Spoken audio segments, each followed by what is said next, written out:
কিয়ামতের দিন হাসরের ময়দান, যেই হাসরের ময়দানকে আমরা আসান মনে করি যে আসান, না, ওই হাসরের ময়দান এমনই হবে। আল্লাহ রাব্বুল আলামিন বলেন, ওই হাসরের ময়দানে আমি একেবারে চামড়ার মতো বিছিয়ে দেব, কোনো পাহাড় থাকবে না, কোনো গাছপালা থাকবে না, বৃক্ষলতা কিছুই থাকবে না। এই যে সূর্যটাকে দেখছো তোমরা, এই সূর্যটা আজ 4000 কিলো, 4000 বৎসরের দূরত্বতে আজ এই সূর্য আছে। কাল এক সাওয়া নেজা, নেজা বলতে যে যুদ্ধের ময়দানে যে একটা নেজা ব্যবহার হতো, কোনোটা 10 ফুট, কোনোটা 7 ফুট, কোনোটা 5 ফুট, এইরকম নেজা হতো। ওই আল্লাহ রাব্বুল আলামিন বলেন, ওই নেজার উপরে সেই সূর্যটা থাকবে। আজ যে সূর্য আমাদের পৃথিবীর উপরে আছে, এই সূর্যের মুখ কিন্তু আকাশের দিকে আছে, আমাদের দিকে নাই। আমাদের দিকে সূর্যের পিছন দিকটা আছে। কিন্তু কাল কিয়ামতের মাঠে হাসরের ময়দান যখন উদ্ঘাটন করা হবে, তখন সূর্যের মুখটা এই সাওয়ানেজার উপরে চলে আসবে, আর সূর্যের মুখটা আমাদের দিকে চলে আসবে। হাদিস শরীফের মধ্যে বলা হয়েছে যে এই সূর্যের তাপে কোন মানুষের ঘাম ঝরে হাঁটু পর্যন্ত সে ঘামের মধ্যে ডুবে থাকবে, আবার কোন মানুষ হাঁটু পর্যন্ত থাকবে, কোন মানুষ বুক পর্যন্ত ঘামে, মানে তার শরীর থেকে এতটা ঘাম বের হবে যে ঘামের একটা দরিয়া পয়দা হয়ে যাবে। আর কোন বলা হয়েছে যে কাফের বেদিনেরা যারা ওই কিয়ামতের মাঠে হাসরের ময়দানে থাকবে, একটা এমন ভয়ঙ্কর দৃশ্য থাকবে, ওই কাফেরেরা তাদের নিজের ঘামের পানিতে নিজেই হাবুডুবু খাবে। এর মগজ যেটা হলো সেটা হলো দোয়া। আপনি যতই নামাজ, রোজা, ইবাদত, উপাসনা আপনি করেন, যেটা ইবাদতের ভিতরে যে দোয়াটা নির্ধারিত করা হয়েছে, সেই দোয়ার বাইরেও আপনি যদি আল্লাহ রাব্বুল আলামিনের কাছে সদা সর্বদা চলতে ফিরতে উঠতে বসতে যে কোনো মুহূর্তে জায়েজ কর্মের আগেও যদি আপনি দোয়া করেন, তাহলে সেই দোয়া আল্লাহ রাব্বুল আলামিনের দরবারে মকবুল হবে, আর সেটা শিরক আর বিদআতের কোনো ফতোয়া লাগবে না। যেমন আমরা নামাজের বাইরে সালাম ফিরার পর দোয়া করি, সেটাকে কেউ শিরক এবং বিদআতেরও ফতোয়া লাগায়। বিয়ে শাদী, কোনো নতুন জিনিস, গাড়ি বাড়ি এইসব করলে আমরা দোয়ার একটা মাহফিলের ব্যবস্থা করি, যেখানে কয়েকজন একত্রিত হয়ে আমরা দোয়া করি। আর এই একত্রিত মিলিতভাবে দোয়া করা শুধু আমার নবীর জামানা থেকে নয়, বরঞ্চ হযরতে আদম আলাইহিস সালামের জামানা থেকেই চলে আসছে যে সকলে মিলে একত্রিত হয়ে দোয়া করতেন। কেউ বৃষ্টির জন্য, কেউ আপন বালা মুসিবত দূর করার জন্য, কেউ কারো শান্তি প্রদানের জন্য, এইভাবেই সকলেই দোয়া করেছেন। সেটা আর সেই দোয়া কোনো ইবাদতের ভিতরে নয়, নামাজের ভিতরে নয়, রোজার ভিতরে নয়, সেটা আলাদাভাবে পার্সোনাল ভাবে একটা তারা তিনারা দোয়ার মাহফিল করেছেন। দোয়াতে আছে কি? দোয়া মানে কি? আপনার যেটা পার্সোনাল যেটা সমস্যা, সেই সমস্যা, যেটা মুসিবত, যেই পরেশানি, যেটা আপনার ইচ্ছা, সেই ইচ্ছাটাকে আপন মাবুদের দরবারে, রবের দরবারে প্রকাশ করা, সেটাকেই বলা হয় দোয়া। এই দোয়ার মধ্যে বলা হয়েছে, রব্বানা আতিনা ফিদ দুনিয়া হাসানাতাও ওয়া ফিল আখিরাতি হাসানাতাও ওয়া কিনা আযাবান নার। ইয়া আল্লাহ, আমাদের এই দুনিয়াতেও ভালাই করো, আর আখিরাতেও আমাদের জন্য ভালাই রাখো, আর সেই জাহান্নামের আগুন, সেই জাহান্নামের আযাব থেকে আমাদের মুক্ত করো। এই জিনিসটা যদি আমরা নামাজে কিংবা নামাজের বাইরেও যদি আমরা বলি, তাহলে এখানে শিরক আর বিদআতের ফতোয়া কিসে লাগে? এটা আমি দোয়া করলাম, যারা শুননেওয়ালা, যারা শুনছে তারা আমিন আমিন বলছেন। আল্লাহ, যিনি এই দোয়া করছেন, তোমার কাছে এই দোয়া চাইছেন, আমরাও আমিন আমিন বলছি। আল্লাহ, তুমি তার দোয়াটাকে কবুল করে নাও। আর এই দোয়া যখন কবুল হয়ে যাবে, ভাববেন ওখানে যতজন আমিন বলেছেন সকলেরই সেই সমস্ত ধরনের বালা মুসিবত দূর হয়ে যায়। ইয়া আল্লাহ, এই দুনিয়াতে আমাদের ভালাই করো, আখিরাতেও ভালাই করো। হালাকে আমরা অনেকেই আল্লাহর কাছে ভাবে সাহায্য চাই। নামাজের মধ্যে পড়ি, ইয়্যাকা না'বুদু ওয়া ইয়্যাকা নাস্তাঈন। ইয়া আল্লাহ, আমরা তোমার ইবাদত উপাসনা করি, তোমারই পূজা অর্চনা করি, আর তোমারই সাহায্য চাই, আমাদেরকে সাহায্য করো। এই বলে আমরা নামাজের মধ্যে, নামাজের বাইরে আমরা দোয়া করি আল্লাহর কাছে। কিন্তু আজ এই দুনিয়াবি দেখা গেল, আজকে আমরা যদি এই দুনিয়ার মধ্যে, আজ এই জমিনের উপরে যদি কেউ মুসিবত জাদা আছে, তাহলে মুসলমান আছে। আজ যদি কেউ গমজাদা আছে, আজ মুসলমান আছে। আজ যদি অত্যাচারিত পীড়িত আছে, তাহলে মুসলমান হচ্ছে। আজ দোকান বাড়ি ঘর বাংলা সব মুসলমানের তহস নহস করা হচ্ছে। আজ মুসলমানের শরীয়ত নিয়ে যুদ্ধ করা হচ্ছে, আজ মুসলমানের নামাজ নিয়ে যুদ্ধ করা হচ্ছে, আজ মুসলমানের আজ সমস্ত মাসলা মাসাইল তরিকা তওর তরিকা নিয়ে আজ বেদিন কাফেরেরা এমন ভাবে লেগে পড়েছে যে আজ আল্লাহ রাব্বুল আলামিন আমাদের সাহায্য করছেন না। আজ আমরা দেখতে পাচ্ছি, নিজ চোখে দেখতে পাচ্ছি, আজ আমরা কতটা অত্যাচারিত আর কতটা আমরা পীড়িত ব্যক্তি হয়ে আছি শুধু মুসলমান শব্দ বলে। ভাইরা আমার, আজ আমরা কেমন করে আল্লাহর সাহায্যের অপেক্ষা করি? কি করে আমরা আল্লাহর সাহায্য চাই, যেহেতু সেই আল্লাহ আমাদের নয়? কারণ আমরা আল্লাহকে মানি শুধু জুম্মার দিন আসলে আল্লাহকে মনে পড়ে, আর শুধু ঈদের দিন আসলে আল্লাহকে মনে পড়ে, আর তারপরে আল্লাহর সাথে আর কোনো কানেকশন নাই। যদি বাড়িতে থাকি কিংবা ব্যবসা বাণিজ্যতে থাকি কিংবা পাড়া প্রতিবেশীতে থাকি, তাহলে আল্লাহ বলে আর আমাদের কোনো খেয়াল থাকে না। আপনারা লক্ষ্য করবেন, যেই মানুষ আল্লাহর সামনে ঝুঁকে যায়, যেই মানুষ আল্লাহর সামনে ঝুঁকে যায়, আল্লাহকে ভয় করে, আল্লাহর কথা মতো চলে, সেই মানুষ দুনিয়ার কারো কোনো কথা মতো চলে না। তার কাছে আর দুনিয়ার কোনো জিনিসের মূল্য নাই, দুনিয়াতে সে কারো কাছে সে আর ঝুঁকে না। আর যারা আল্লাহর সামনে ঝুঁকে না, যারা আল্লাহকে সিজদা করে না, যারা আল্লাহকে মনে পড়ে না, যারা আল্লাহকে মনে পড়ে না, যারা আল্লাহর হুকুম অনুযায়ী চলে না, তাদের অবস্থাটা কেমন? তারা দুনিয়ার মানুষের কাছে হাত পেতে বেড়ায়, তারা দুনিয়ার মানুষের কাছে ঝুঁকে বেড়ায়, তারা দুনিয়ার মানুষের কাছে সাহায্য চেয়ে বেড়ায়। কারণ তারা আল্লাহর উপরে তাওয়াক্কুল নাই। কারণ তাওয়াক্কুল থাকবে কি করে? তাকে যে বলা হয়েছে ঈমান নিয়ে আসো, আমানতু বিল্লাহি, তুমি ঈমান নিয়ে আসো সে আল্লাহর উপরে। তুমি কেমন ঈমান নিয়ে এসেছো যে শুধু জুম্মার ঈদ ছাড়া তুমি নামাজ বোঝো না? আজ তুমি কেমন ঈমান নিয়ে এসেছো যে তুমি জুম্মার ঈদ ছাড়া কোনো নামাজই বোঝো না? নামাজ। আর যদি তুমি আল্লাহকে মানো, আল্লাহর সামনে যদি ঝুঁকে থাকো, আল্লাহকে যদি সারবাসাজুদ হয়ে যাও, আল্লাহর কথা মতো যদি তুমি চলো, তাহলে তোমারও কথা দুনিয়া তোমার কথা শুনবে, তোমার কথা মতো চলবে। তোমার সামনে সব দুনিয়া ঝুঁকে থাকবে, তুমি কারো সামনে ঝুঁকে থাকবে না, কারো মুখাপেক্ষি হয়ে থাকবে না। বরঞ্চ তুমি যদি আল্লাহর মুখাপেক্ষি হয়ে থাকো, তবেই তো আমাদের এই দুনিয়াতে ভালাই হবে। আর এই দুনিয়াতে আমরা ভালাই চাইছি, ভালাই চাইছি ওই শুধু জুম্মার নামাজ পড়ে আর ঈদের নামাজ পড়ে, এই দুটি নামাজ পড়ে আমরা আল্লাহর কাছে ভালাই চাইছি। কিন্তু আল্লাহর কোনো হুকুম আমরা পালন করি না, আল্লাহর শরীয়তের কোনো দৃষ্টি আমরা পালন করি না। নবীজি আমার দুনিয়াতে এসে 63 বছর জিন্দাগানি, জীবন্ত জিন্দা হয়ে তিনি আমাদেরকে দেখিয়ে গেছেন, নিজে করে দেখিয়ে গেছেন যে এইভাবে চলো, এইভাবে উঠো, এইভাবে বসো, এইভাবে কাজ করো, এইভাবে ইবাদত উপাসনা করো। সেই নবীর কথাও আমরা মেনে চলি না, তাহলে আমাদের কথা কে মানবে? আর যদি আমরা আল্লাহর কাছে দোয়া করি, তাহলে আল্লাহ আমাদের কেন শুনবে? কিসের জন্য শুনবে? আমরাই তো আল্লাহর কথা শুনি না, তো আল্লাহ আমাদের কথা কেন শুনবে? ভোগ করো যেই কৃতকর্মের ফল আজ তোমরা করছো, সেই কৃতকর্মের ফল তোমরা আজ ভোগ করছো। যে আজ সামান্য সামান্য বেদিন কাফেরেরা তারা আজ তোমাদের উপরে, আমাদের উপরে এইরকম জুলম, অত্যাচার, বারবারিয়াত এমন ভাবে ছেয়েছে যেন তার কোনো সীমা নাই, শেষ নাই। আল্লাহ কি শুনেননি?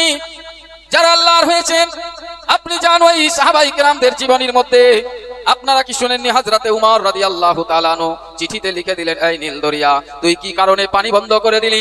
তুই কিসের জন্য পানি বন্ধ করে দিলি? কারণ কিছু লোক এসে হযরতে উমরের দরবারে বলেন, আমিরুল মুমিনিন, নীল দরিয়ার পানি শুকিয়ে গেছে, সেখান থেকে পানি আর প্রবাহিত হয় না, আশেপাশে সারা জমিন শুকিয়ে যাচ্ছে, ফসল ফলে না, এখন করার কি আছে? হযরতে উমর রাদিয়াল্লাহু তাআলা আনহু চিঠির মধ্যে লিখে দিলেন, আমরা আল্লাহর বান্দা, নবীর গোলাম, আমার কথা শোনো, আমি বলছি উমর, তুমি কেন পানি প্রবাহিত করছো না? সঙ্গে সঙ্গে নীল দরিয়া, আমি হুকুম করছি, আমি আমিরুল মুমিনিন উমর, আমি হুকুম করছি, তুমি সঙ্গে সঙ্গে নীল দরিয়ার মধ্যে পানি প্রবাহিত করে দাও। কি হলো? চিঠি নীল দরিয়ার মধ্যে ফেলা মাত্রই সঙ্গে সঙ্গে পানি প্রবাহিত হতে লাগলো। সুবহানাল্লাহ। তাহলে দরিয়া আমার হযরতে উমরের কথা শুনলো, হাওয়া বাতাস পানি, এই আল্লাহর সমস্ত মাখলুক, এই মাখলুক সব কার কথা শুনলো? আল্লাহর কথা শুনলো না। নবীর কথা সেখানে আসেনি, সেখানে এসেছে উমরের কথা। আমি উমর, আমি আল্লাহর বান্দা, নবীর গোলাম উমর বলছি, এই নীল দরিয়া তুমি পানি প্রবাহিত করো। সঙ্গে সঙ্গে পানি কথা শুনে নিল হযরতে উমরের। কারণ এই হযরতে উমর আল্লাহর কথা মতো চলেছেন, এই হযরতে উমর আমার নবীর কথা মতো চলেছে। আর যেই ব্যক্তি নবীর কথা মতো চলবে, আল্লাহর কথা মতো চলবে, পুরো দুনিয়া তার কথা মতো চলবে।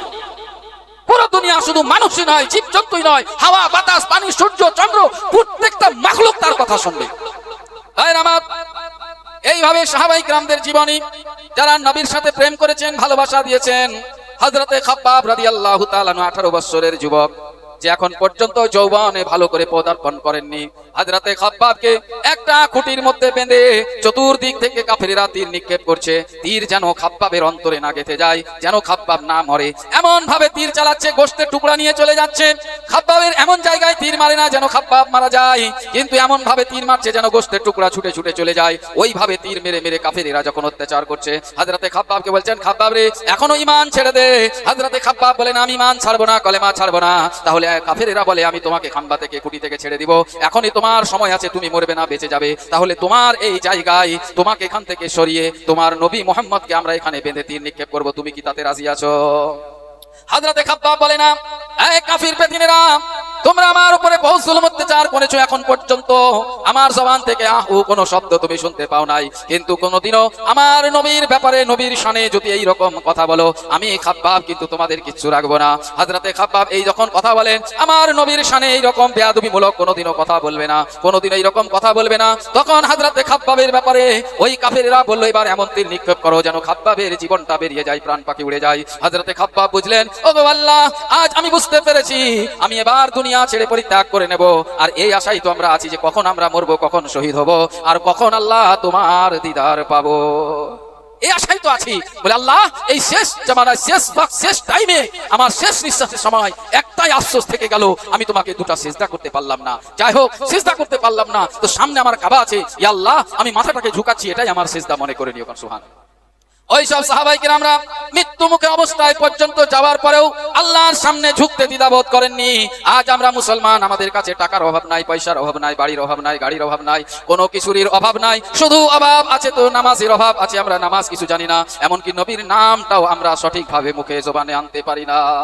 এই হলো আমরা মুসলমান। তাহলে আমাদের উপরে নাসরু মিনাল্লাহ, আমাদের উপরে কেমন করে আল্লাহর সেই আল্লাহর ফাতা, আল্লাহর মদদ কি করে আমাদের উপরে আসবে? আমরা তো সঠিকভাবে আল্লাহকে আমরা ডাকতেও জানি না, আল্লাহর কথা অনুযায়ী আমরা তো চলতেও পারি না। হযরতে সাদ, ওই হযরতে উমরের জামানায় হযরতে উমর বললেন, ওই ইরান, যে ইরানের যুদ্ধ এখন চলছে আপনারা দেখতে পাচ্ছেন, ইরান, ইসরায়েল আর আমেরিকা, ওই ইরানকে দখল করার জন্য হযরতে উমর রাদিয়াল্লাহু তাআলা একজন সেনাপতি নির্ধারণ করলেন। হযরতে সাদ বিন আবি ওয়াক্কাস রাদিয়াল্লাহু তাআলা তিনাকে বললেন, তুমি সেনাপতির প্রধান হয়ে যাও আর ওই ইরানীদের ছক্কা উড়িয়ে দাও। তারা যদি ঈমান নিয়ে আসে তাহলে কোনো ব্যাপার নাই, আর যদি তারা কুফরিয়াতে মশগুল থাকে তাদের সাথে যুদ্ধ করো ঘোষণা।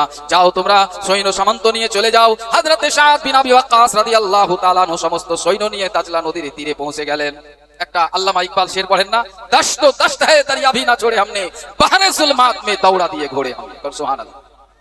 ইরানীরা ভেবেছেন এই তাজলা নদী, যাকে পাগলা নদীও বলা হয়, পানি উথাল পাথাল করে, এত পানির প্রবণ আর ঝড় বইছে, তুফানও বইছে, এই নদীতে কোনো দরিয়ার মধ্যে কোনো কাশতি চলে না, কোনো নৌকো চলে না। আমাদের কাছে চিঠি এসেছে, মুসলমান সৈন্য সামন্ত নিয়ে আমাদের চড়াও করবে। ওই তাজলা নদীর দ্বিতীয় পারে তারা, ওই ইরানীরা সব তীর নিয়ে সব লুকিয়ে লুকিয়ে থাকলো। যদি কেউ সাঁতার দিয়ে, কোনো মুসলমান যদি এই পানির ওপরে সাঁতার দিয়ে যদি কিনারায় আসে, ওই জঙ্গল থেকে লুকিয়ে লুকিয়ে তীর মেরে তাদেরকে নদীতেই শেষ করে দাও, আর তাজলা নদী যেন রক্তে লাল হয়ে যায়। সব দরিয়ার কিনারায় ওই ইরানবাসীরা, ইরানের সৈন্যরা, কাফেরেরা কি করলো, সব নদীর কিনারায় তীর নিয়ে নিয়ে লুকিয়ে পড়লো জঙ্গলের মধ্যে, ঝোপের মধ্যে। যদি কেউ সাঁতার দিয়ে আসে তেমনি তীর মারবো। হযরতে সাদ বিন আবি ওয়াক্কাস রাদিয়াল্লাহু তাআলা ওই দরিয়া কিনারায় গেলেন, সমস্ত সাহাবায়ে কেরামদেরকে বললেন, হে আল্লাহর নবীর সাহাবীরা, শোনো শোনো, এর সামনে আমাদের পড়েছে তাজলা নদী। এই নদীর উপরে যদি কেউ একবার ঝাঁপ দিয়ে দেয় তাহলে এই নদী তাকে যে কোথায় নিয়ে গিয়ে উঠাবে কেউ জানে না। তাহলে আমি সাদ বিন আবি ওয়াক্কাস, আমি হুকুম করছি, আমি অর্ডার দিচ্ছি যে তোমাদের মধ্যে কার এমন ক্ষমতা আছে যে এই নদীর মধ্যে ঝাঁপ দিয়েও পার চলে যাবে? সবাই বলল, ও আবু বিন ওয়াক্কাস, ও সাদ বিন ওয়াক্কাস, আমরা যতজন আল্লাহর নবীর সাহাবী আছি আমরা কোনোদিনও পিছু পা করতে শিখি নাই। ইসলামের খাতিরে, সত্যর খাতিরে, কোরআনের খাতিরে, দ্বীন ইসলামের কারণে আমরা নিজের জীবনটাকে দিতেও রাজি রেখেছি, আমরা নিজের জীবনটাকেও দিতেও রাজি আছি। আমাদের হুকুম করুন, আমাদের আদেশ করুন, যা আপনি আদেশ করবেন আমরা তাই মেনে নেব।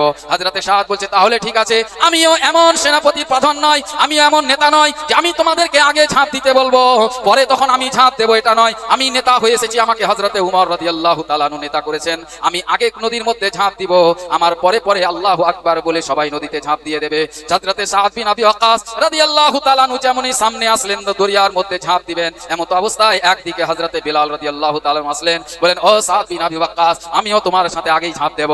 তারপরে দ্বিতীয়বারে হযরতে সালমান ফারসি রাদিয়াল্লাহু তাআলা যিনি বয়োজ্যেষ্ঠ সাহাবী ছিলেন, তিনিও হযরতে সাদ বিন আবি ওয়াক্কাসের ডাহিন দিকে তিনিও দাঁড়িয়ে গেলেন, বলে, আবি ওয়াক্কাস, আমিও তোমার সাথে ঝাঁপ দিব, চলো আমরা তিনজনে আগে ঝাঁপ দিই, তারপরে আমাদের দেখে হয়তো সাহাবারাও ঝাঁপ দেবে। এই বলে তিনজনাই যখন ঝাঁপ দিয়ে দিল নদীর উপরে, সাথে সাথে যত সাহাবা সৈন্য সামন্ত ছিলেন সবাই নদীর তাজলা নদীর উপরে ঝাঁপ দিয়ে দিলেন। এমন ভাবে ঝাঁপ দিলেন যেন চলতে লাগলেন, দরিয়া পার করতে লাগলেন, যে পানি ঘোড়ার খুরের নিচে, এক ফোঁটা পানিতে ঘোড়ার খুর পর্যন্ত ভিজেনি। সুবহান। ওই কাফেরেরা, ওই ইরানীরা যখন দেখলে ব্যাপারটা কি, সবাই যে নদীর ওপরে একেবারে ছুটতে ছুটতে হাওয়ার গতিবেগে চলে আসছে, এ আবার কেমন জাদু, এ আবার কেমন কারিশমা। এই দেখার পরে তাদের হাত থেকে তীর পড়ে গিয়ে তারা এমন ভাবে পিছু পা পালিয়ে গেল, সেখান থেকে উধাও হয়ে গেল। ভাইরা আমার, এখানে আপনার বুঝার আছে যে নদী কেন শুনলো, কেন শুনলো নদী হযরত সাদ বিন আবি ওয়াক্কাসের কথা, কেন শুনলো সেই হাওয়া, যেই হাওয়ার গতিবেগে সেই সমস্ত সৈন্য সামন্ত ছুটে পড়লো। কারণ হচ্ছে এটাই, ওই সব সাহাবায়ে কেরামরা আল্লাহর হুকুম অনুযায়ী চলেছে, ওই সব সাহাবায়ে কেরামরা আমার নবীর হুকুম মতো চলেছেন। তিনাদের আখলাক, তিনাদের চরিত্র, তিনাদের চাল চলন সব আমার নবীর কথা মতো, সব আল্লাহর হুকুম মতো বলে এই দুনিয়ার হাওয়া পানি বাতাস সব তাদের কথা শুনেছে।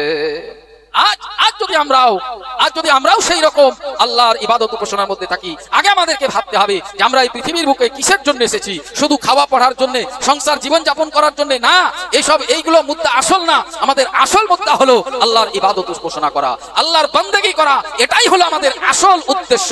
কারণ আল্লাহ নিজেই বলেছেন, ওয়ামা খালাকতুল জিন্না ওয়াল ইনসা ইল্লা লিয়াবুদুন, আমি জিন এবং ইনসানকে বান্দেগি উপাসনা করার জন্য তৈরি করেছি। ভাইরা আমার, এই দুনিয়াতে আমরা যতদিন আছি ততদিন ঠিকই আছি, কোনো ব্যাপার নয়। কিন্তু এই দুনিয়া থেকে যাওয়ার সময় আমাদেরকে প্রত্যেকটা নামার, প্রত্যেকটা আমলের, প্রত্যেকটা কৃতকর্মের আমাদেরকে আল্লাহর কাছে জবাবদিহি হতে হবে। কারণ কাল কিয়ামতের দিন হাসরের ময়দান, যেই হাসরের ময়দানকে আমরা আসান মনে করি যে আসান না, ওই হাসরের ময়দান এমনই হবে। আল্লাহ রাব্বুল আলামিন বলেন, ওই হাসরের ময়দানে আমি একেবারে চামড়ার মতো বিছিয়ে দেব, কোনো পাহাড় থাকবে না, কোনো গাছপালা থাকবে না, বৃক্ষলতা কিছুই থাকবে না। এই যে সূর্যটাকে দেখছো তোমরা, এই সূর্যটা আজ 4000 কিলো, 4000 বৎসরের দূরত্বতে আজ এই সূর্য আছে। কাল এক সাওয়া নেজা, নেজা বলতে যে যুদ্ধের ময়দানে যে একটা নেজা ব্যবহার হতো, কোনোটা 10 ফুট, কোনোটা 7 ফুট, কোনোটা 5 ফুট, এইরকম নেজা হতো। ওই আল্লাহ রাব্বুল আলামিন বলেন, ওই নেজার উপরে সেই সূর্যটা থাকবে।